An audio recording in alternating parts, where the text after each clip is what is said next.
오늘 저녁에는 마태복음 8장 23절에서 27절을 중심으로 믿음으로 살자는 말씀을 드리려고 합니다. 이 믿음으로 산다 하면 믿음과 삶이 하나가 되어야 되거든요.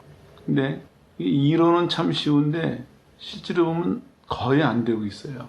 거의. 그러다 보니까 이제 어떻게 사람들이 이해하냐면은 성경을 배우는 것으로 믿음의 삶을 이해하고 있어요. 아니면은 기도하는 거라든지 또 아니면은 기독교적인 어떤 봉사를 하는 것을 믿음의 삶이라고 얘기하고 있거든요. 근데 성경을 근거로 해서 보면은 그거는 믿음의 삶에서 한 걸음 좀 떨어진 거예요. 믿음의 삶은 내가 믿는 대로 사는 것입니다. 이걸 어떻게 설명할까 하다가 좋은 생각이 났어요. 이렇게 하면 이해가 되실 것 같아요. 믿음이 삶을 인도하는가? 내 믿음이 내 삶을 만들어내는가 하는 것과 아니면은 내 삶이 믿음을 요구하는가, 이거는 구분이 가실 거예요. 가만히 생각을 해보세요. 여러분은 어떻습니까? 여러분은 삶에서 믿음을 요구하고 살고 있습니까?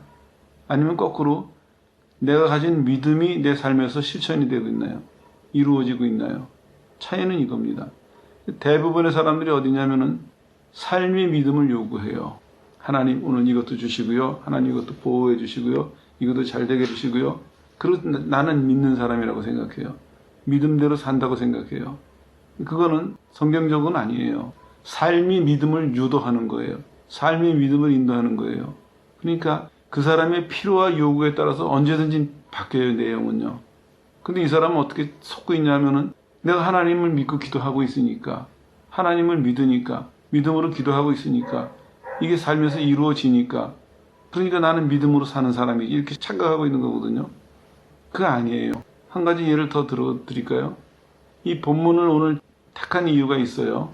이제 실은 산상수훈이 끝나면은 마태복음을 가능하면 주제별로 좀 다루려고 하는데 나중에 다시 이 본문을 설교할 때가 오겠지만 오늘 미리 좀 설교를 하려고 생각해요. 이 본문을 보시면서 여러분들은 무슨 생각을 하고 계십니까? 이 본문을 어떻게 이해하세요? 사람들은 이 본문을 보면서 여러 가지 다 얘기가 나오겠죠. 이렇게 어려웠는데, 자세한 얘기는 나중에 설명을 드릴게요. 물에 빠져 죽을 뻔하고, 실제로 이 사람들이 굉장히 공포를 느낀 거거든요. 그러니까 어려웠는데 부르짖어서 해결받았다, 이렇게 강조하는 사람도 있을 거예요. 그렇게 이해하는 사람도 있을 거고, 또 어떤 사람은 예수님께서 잠에서 깨어나셔가지고 풍랑을 잔잔하게 하시면서 예수님의 신성과 능력을 드러냈다, 이렇게 또 주장하는 사람도 있을 거예요. 근데 가능하면 성경적으로 봤을 때 무슨 얘기가 눈에 들어오냐면은 예수님이 제자들 보고 뭐라 그러세요? 왜 네 믿음이 없느냐? 이게 믿음에 관한 얘기예요. 이거를 보는 사람에 따라서 교리적으로 보자면은 예수님의 신성에 대한 얘기가 옳아 보이고, 실질적으로 보면은 기도 생활에 대한 얘기가 같아 보이지만, 본문이 말하는 것은 뭐냐면은 예수님은 믿음을 말씀하고 계세요. 이제 증명이 되죠. 사람들이 신앙생활 한다고 하지만 문제가 뭐냐면은 신앙생활이 바로 서 있지 못하니까, 본인은 신앙생활 한다고 하지만 실제로는 그것이 하나님 보시기에 합당하지 않을 수도 있다. 이런 점들을 우리가 먼저 생각하고 시작을 해야 되겠습니다. 오늘 이 본문을 통해서 얼마만큼 해결을 보고, 또 다 해결할 수 없으니까 다음번에 기회가 될 때마다 계속해서 말씀을 드릴게요. 제자들도 그래요. 제자들도 보니까 제자들이 어땠습니까? 역사를 좀 보면요, 이 마태복음을 근거로 해서 봤을 때 나병 환자를 고치세요. 마태복음 8장으로 넘어오면서. 그다음에 백부장의 하인을 고치세요. 그다음에 베드로 장모를 고치시고, 그리고 쭉 얘기가 이어졌어요. 그리고 오늘 이 얘기거든요.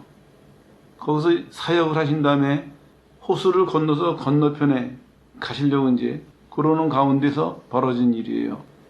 이 말씀을 왜 드리냐면은 제자들이 이번 사건뿐만 아니라 이전에도 예수님의 설교도 들었고 기적을 행하시는 것을 봤거든요.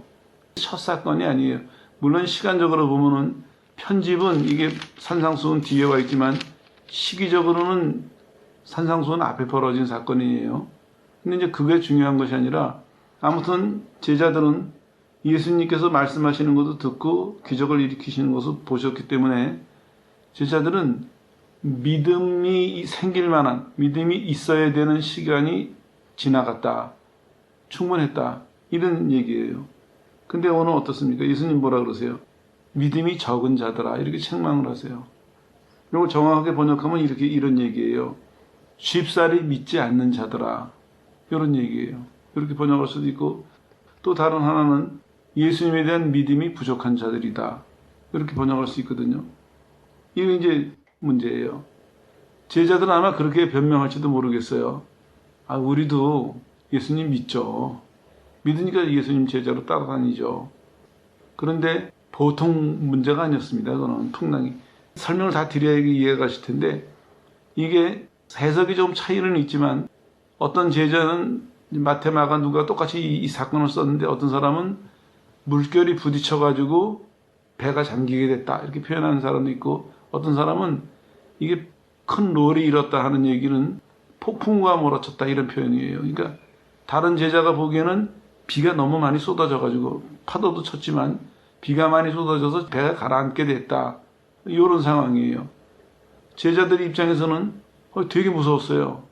꼼짝할 수 없었습니다. 이렇게 말할 수도 있었을 거예요. 근데 제일 중요한 게 뭐냐면 예수님이 이 사건을 어떻게 보시느냐가 중요해요. 예수님께서. 이제 말씀드린 의도로 이해하시겠죠?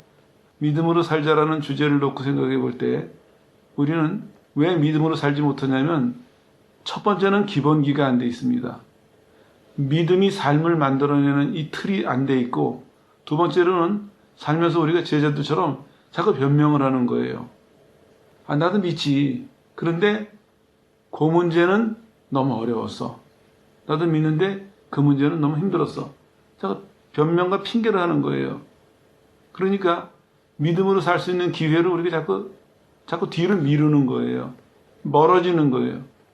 성경을 보면요. 누구든지 예수님을 만나서 믿음을 가진 사람은 성경의 표현대로 하라면 예수님을 만나서 믿음을 갖는 순간서부터 믿음이 삶을 주관하는 사람으로 바뀌어요. 배워서가 아닙니다. 이게 믿음의 역사예요. 내가 예수님을 믿는다. 구주로 받아들였다 하는 얘기는 간단한 얘기 같지만 내가 예수님을 구주로 받아들이는 순간 하나님께서 내 속에서 엄청난 일을 행하세요. 그러니까 예전에는 내가 주인이 돼서 살던 사람이 이제는 하나님을 믿는 믿음으로 사는 삶이 익숙한 거예요. 쉬워요. 조금 더 과장한다면 마치 늘 살아왔던 것 같이 여겨져요. 이 놀라운 변화예요. 왜냐? 하나님이 하시기 때문에. 하나님께서 믿음을 주시면서 그 믿음과 함께 믿음으로 살아갈 수 있는 충분한 은혜를 주셨기 때문에 이 가능한 거예요. 근데 실제로 우리 삶은 어떻습니까? 예수님을 만났다 별의별 간증을 다 하는 사람들도 뭐라고 생각하고 있습니까? 믿음으로 못 살아요. 믿음으로 안 살아요. 그리고 그 사람들은 뒤로 미루거나 빠져나갈 핑계만 생각하고 있습니다. 그러니까 이게 문제가 해결되지 않는 것입니다. 오늘 그래서 해석을 일부러 그렇게 해드렸어요. 쉽사리 믿지 않는 자들아. 예수님 책망이에요. 물론 다른 성경에 보면은 믿음이 적다는 얘기도 나오지만 나는 오늘 요거를 해석하고 싶어요. 쉽사리 믿지 않는 자들아. 이게 제자들의 문제였거든요. 우리도 똑같아요. 우리도 믿음으로 산다 그러면은 사람들은 얼른 이렇게 생각할 거예요. 안 했던 거 뭐 하나 고칠까? 내가 늘 하던 것보다 몇 가지 좀 더 열심히 할까? 그 정도가 아니에요. 바탕이 달라져야 돼요. 바탕이. 이거 깊이 생각해 봐야 돼요. 왜 이런 차이가 생겨날까? 그런 차이를 이해하지 못하고 그런 차이를 고치지 못했기 때문에 믿음으로 산다는 얘기 우리는 계속해서 구호만 외치고 있습니다. 예수 믿는 사람들 치워놓고 믿음으로 살자는 얘기에 반대할 사람 아무도 없습니다. 근데 놀라운 거는 믿음으로 살자고 다 지금 동의해요. 그런데 막상 그 시간이 끝난 다음에 믿음으로 사는 사람은 거의 없습니다. 이게 참 신비한 일이죠. 반대하는 사람은 거의 없는데 사는 사람도 거의 없어요. 결국에 뭐냐? 믿음으로 살자는 우리의 말은 늘 허공에 떠 있습니다. 늘 허공에. 조금 양심적인 사람은 가책을 느끼겠죠. 자기 삶을 돌아보면서. 그러나 대부분의 사람들이 이게 머릿속에 관념으로 남았어요. 이론으로만 남았다고요. 그러니까 주님 앞에 갈 때까지 이게 이론으로 남아 있어요. 주님 앞에 가면 틀림없이 이게 드러날 거예요. 오늘 여기서도 예수님하고 같이 다닐 때는 발각이 안 됐어요. 그런데 예수님은 주무시고 풍랑이 일어서 죽을 고비에 빠지니까 본 모습이 다 발각이 되는 거예요. 우리도 오늘 주님의 음성을 들어야 됩니다. 예수님은 이 본문을 통해서 제자들을 책망하시는 것이 아니에요. 우리에게 말씀하세요. 너희는 어떠냐? 너희가 이 사람들을 분석하고 비판하고 정죄하고 우리는 안 그래. 그 사람들 왜 그랬어? 이르라고 해주시는 것이 아니에요. 이 큰 물을 통해서 제자들의 속이 드러났던 것처럼 오늘 이 제자들의 모습을 보면서 우리가 우리 모습을 볼 수 있어야 됩니다. 이게 내 얘기가 돼야 돼요. 내 얘기가 돼서 나는 주님이 뭐라 그러실까? 넌 부족하지만 믿는 대로 사는구나. 이렇게 말하실까? 아니면 제자들과 똑같이 너는 왜 쉽사리 믿질 않느냐? 이렇게 말씀하실까? 우리가 우리 모습을 볼 수 있어야 됩니다. 말 나온 김에 그걸 매듭짓죠. 우리의 약점은 뭐냐면은 우리는 성경을 보면서 이게 내 얘기를 받아들이질 않아요. 참 슬픈 얘기예요. 교회가 세워진 지 좀 시간이 좀 흘러가다 보니까 사람들이 어떻게 변해가냐면요. 이제는 공부예요. 신앙하고는 이게 별개예요. 그냥 성경을 읽고 성경을 얘기하고 가르치고 듣고 좋아하고 그러고 지나가요. 이 말씀이 내 삶을 주장해야 되는데 이 말씀이 내 생사를 주장해야 되고 내 영혼을 주장해야 되고 내 삶을 주장해야 되는데 그게 안 되는 거예요. 우리가 그만큼 변해가고 있는 거예요. 처음에 어떤 사람은 처음부터 그게 안 된 사람도 있겠죠. 어떤 사람은 처음에는 하나님 은혜로 됐는데 그런데 중간에 변한 사람도 있을 것이고 사람마다 다 원인은 다르겠지만 중요한 거는 현재 우리 모습이 어디 있냐 이겁니다. 예수님 제자들하고 같이 계셨던 것처럼 성령으로 우리랑 같이 계세요. 우리 안에 계세요. 예수님께서. 근데 우리는 믿는 사람으로서 하나님의 사람으로서 인생을 살면서 우리는 어떻습니까? 우리 직장 얘기는 두제쳐놓고 내가 신앙만 하더라도 하나님과 나와의 관계에서 우리는 어떻습니까? 성경은 이렇게 시작하고 있습니다. 예수님을 소개하는 신약 성경이 그는 은혜와 진리가 충만하신 분이다. 그에게서부터 우리가 받아서 우리도 충만하다. 이렇게 시작하고 있거든요. 너희가 열심히 교회 다니고 성경 많이 보고 기도 많이 해가지고 그렇게 말씀하지 않습니다. 시작할 때 예수님이 누군지를 설명하고 있고 그리고 그 예수님이 그런 충만한 분이기 때문에 그 예수님 때문에 우리가 충만한 가운데서 시작한다. 이렇게 성경은 말씀하고 있어요. 근데 우리가 얼마나 이걸 이해하고 있고 우리 삶에서 얼마나 이걸 받아들이고 있죠. 하나님은 이 일을 하시는데 우리가 이걸 다 제한하고 있습니다. 우리가. 이 원인을 찾아내야 돼요. 이걸 원인을 찾아내지 못하면은 주님 앞에 갈 때까지 우리는 믿음 혹은 믿음으로 산다는 얘기를 이론만 이해하고 있고 부호만 외치다가 주님 앞에 갈 수도 있습니다. 주님이 걱정하실 거예요. 넌 맨날 너 뭐 소리만 질렀냐? 나는 너한테 기대하고 열매를 원했는데 너는 맨날 소리만 질렀냐? 누가 말렸냐? 맨날 한다고 소리만 지르고 왜 아무것도 안 했냐? 주님이 이렇게 책망하실 수도 있습니다. 이거를 면하려면 오늘 본문을 근거로 믿음에서 사는 것을 이제 우리 것으로 만들어야죠. 다시 정리하고 넘어가죠. 믿음이 내 삶을 주장하고 있는가? 아니면 내 삶이 믿음을 이끌고 있는가? 이거예요. 여기서 여러분이 빨리 본인의 모습을 발견하고 오늘 발견하고 끝나시지 말고 지금 이 시간서부터 예수님 앞에 설 때까지는 이걸 굳게 지켜야 돼요. 믿음이 내 삶을 주장하도록. 믿음이 내 삶을 인도하도록.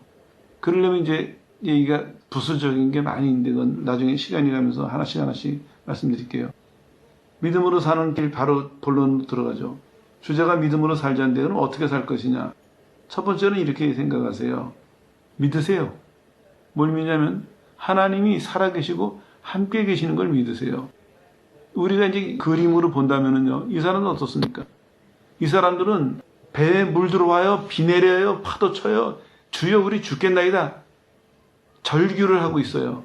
근데 우리가 보기엔 어때요? 저 사람들 좀 이상하다. 저기 예수님 옆에 같이 계시는데 문제 핵심은 이겁니다. 예수님이 같이 계셨어요. 그들에게. 그리고 지금까지 예수님이 그들에게 보여주신 것이 무엇입니까? 설교와 기적을 통해서 나는 하나님이다. 나는 구원자고 나는 하나님이다. 그걸 보여주셨거든요. 다시 말씀드리면 하나님이 살아계시고 하나님이 육신으로 오셔서 그들과 같이 계셔요. 지금 자기들이 예수님 주무시는 걸 보고 있어요. 조금 전까지 예수님하고 같이 대화하고 같이 다녔어요. 근데 지금 반응은 어떻습니까? 이 사람들 머릿속에, 마음속에, 행동 속에 예수님이 싹 빠졌어요. 이거 회복해야 돼요. 하나님이 살아계시고 나랑 함께 계시는 것을 이걸 믿어야 돼요. 이 당연한 얘기를 아마 여러분들도 들으시면서 그럴 거예요. 아니 왜 저렇게 당연한 얘기를 할까? 그러게요. 그 당연한 얘기를 못 믿으니까, 그 당연한 얘기를 안 믿으니까 우리 믿음대로 못 사는 거거든요.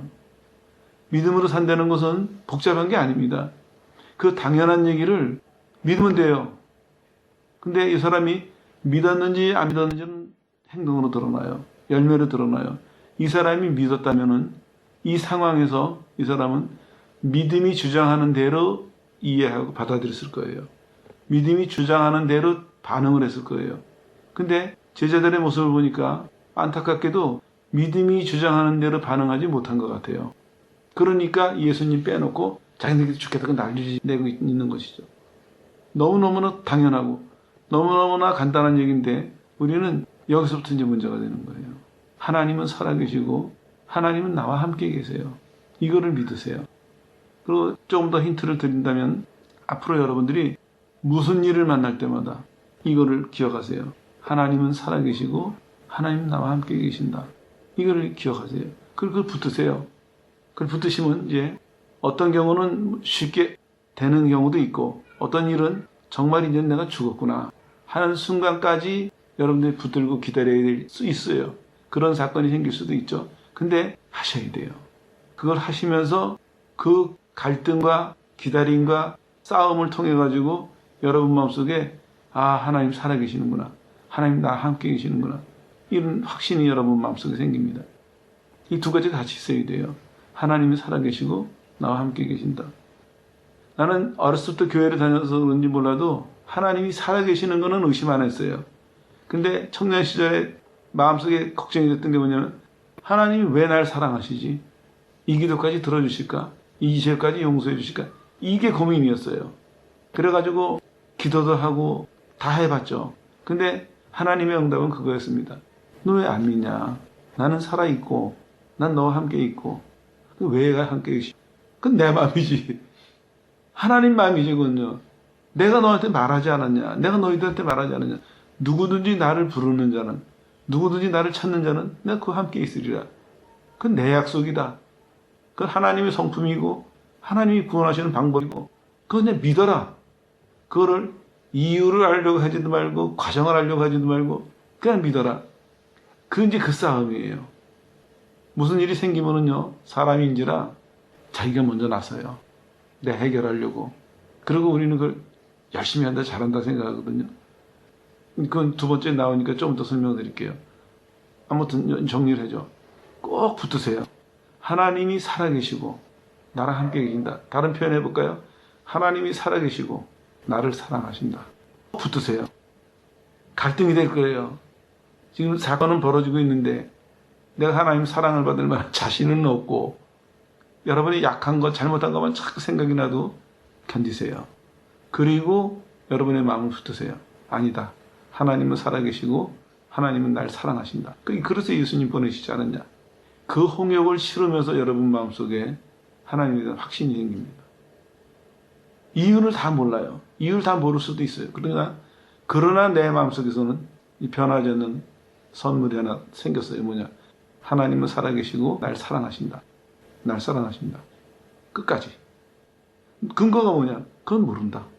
그러나 하나님 말씀이 그렇게 돼 있고 나 만난 하나님이 그런 분이고 그건 난 믿는다. 이거 붙으세요. 두 번째는 쉬워요. 뭐냐면은 여러분이 무슨 일을 겪으실 때 내가 믿음으로 살아야 된다. 이걸 붙으세요. 믿음으로 살아야 된다. 설명을 좀 드릴게요. 앞으로도 반복이 되겠지만 이해를 좀 드는 게 도움이 될까요? 예수님께서 주기도문에서 이렇게 말씀하셨어요. 우리를 시험에 들게 마시고 다만 악에서 구하십시오.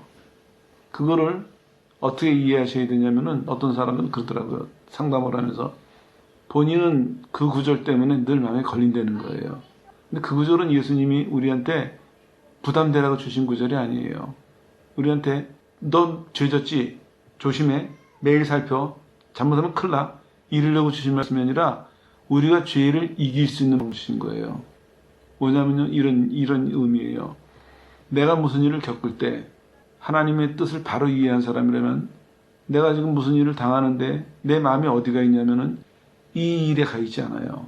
잘못했냐, 잘했냐, 손해냐, 이익이냐, 힘드냐, 안 힘드냐, 여기가 있지 않고 내 마음이 어디가 있냐면 난 죄 짓지 말아야 돼. 거룩함을 지켜야 돼.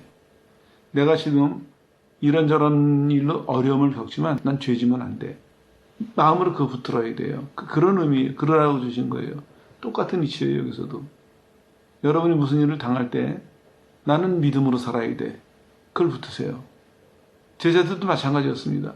물결이 일어나든 무슨 상상이 들든 마음속에 어떠한 두려움이 몰려오든지 간에 제자들이 만약에 여기서 나는 믿음으로 살아야 돼. 나는 예수님에게 택함을 받았어. 난 예수님과 함께 있어. 그거를 붙들었으면 제자들이 이겼을 거예요. 근데 그거를 못 붙들었어요. 쉽죠? 둘 다 비슷한 얘기예요. 근데 이 비슷한 얘기가 우리의 신앙생활을 천지차이로 만들어줍니다. 믿음으로 산다는 거 사람들이 복잡하게 설명할 수도 있어요. 교리를 동원해서 뭘 동원해서 복잡하게 설명할 수도 있는데 근데 결국엔 뭐냐면 우리한테 실용적이냐 이겁니다. 이 제자들도 마찬가지입니다. 예수님이 같이 계셨지만 믿음으로 살려고 하지 않으니까 흔들렸거든요. 여러분들도 꼭 기억하십시오. 여러분이 생활하다가 제자들이 아마 이렇게 변명할 수도 있어요. 무셨잖냐.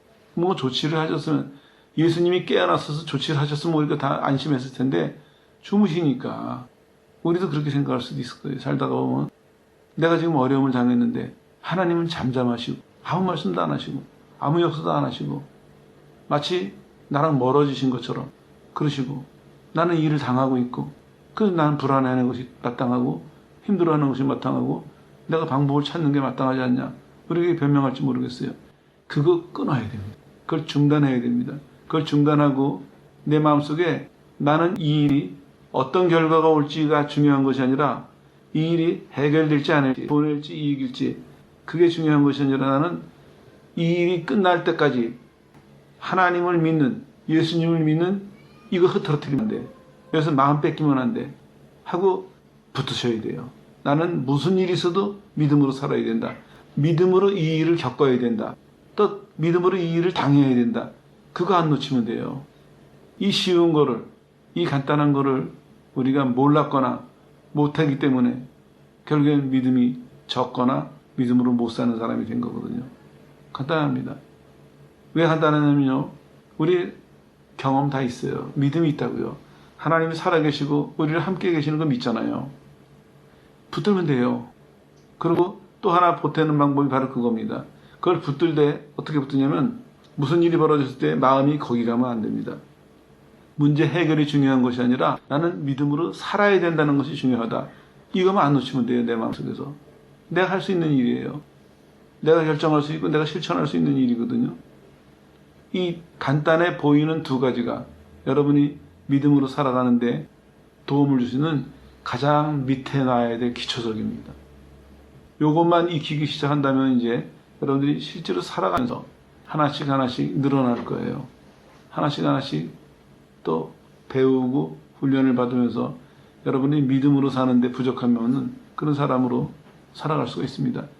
출발 오늘 말씀을 드렸는데 사람들 보면서 참 안타까웠어요. 이 사연이 뭐냐면 이 구절을 보고 어떤 사람하고 얘기를 했어요. 근데 대화 가운데 이제 그 얘기가 나왔어요. 우리가 보기로는 이런저런 일이 있었지만 이 얘기가 어떻게 끝나니까 맨 마지막에 예수님은 이 사람들의 믿음을 말씀하셨어요. 그래서 이 본문을 보면서 우리가 믿음에 대해서 생각해야 되는 이유가 여기에 있는 것입니다. 마찬가지입니다. 오늘 하루의 삶도 내일도 마찬가지예요. 앞으로 일주일의 삶도 마찬가지고 천국 갈 때까지의 삶도 마찬가지입니다. 우리가 어떤 일을 무슨 일을 당해도 하나님 뭘 보신다고요? 믿음을 보세요. 믿음을 보시고 또 하나 거기다 보탠다면은 믿음으로 살기를 원하세요. 너 승리해라. 너 믿음 있지? 그럼 그 믿음으로 살아서 승리해서 하나님께는 영광을 돌리고 너한테는 복이 되게 해라. 하나님의 관심은 그겁니다. 여러분들도 하나님의 입장에서 생각을 바꾸세요. 지금까지는 내가 무슨 일이 생기면 옳고 그른 거 따졌고 손해와 이익을 따졌고 그렇게 했다면은 이제 그걸 멈추세요. 멈추시고 초점을 딱 믿음에다 맞추세요. 믿음에다. 하나님이 나랑 같이 계시고 나 사랑하신다. 그리고 또 하나는 나는 이 일이 끝날 때까지 믿음으로 이걸 견뎌야 된다. 믿음으로 이 일을 통과해야 된다. 그거 하시면 돼요. 그러면 놀랍게도 아, 내가 여태까지는 못했는데 이제 되는구나. 경험하실 거예요. 그리고 여러분들이 잊지만 않고 똑같은 자세로 생활한다면 이 시간 이후로는 믿음으로 사는 일이 쉬워지고 익숙해지고 이제는 남에게 도움을 줄 만큼 강해질 수도 있다 하는 이 소망을 가지시고 앞으로 믿음으로 살아가는데 지혜롭고 능력 있는 성도도 되시기를 주 예수 이름으로 축원합니다.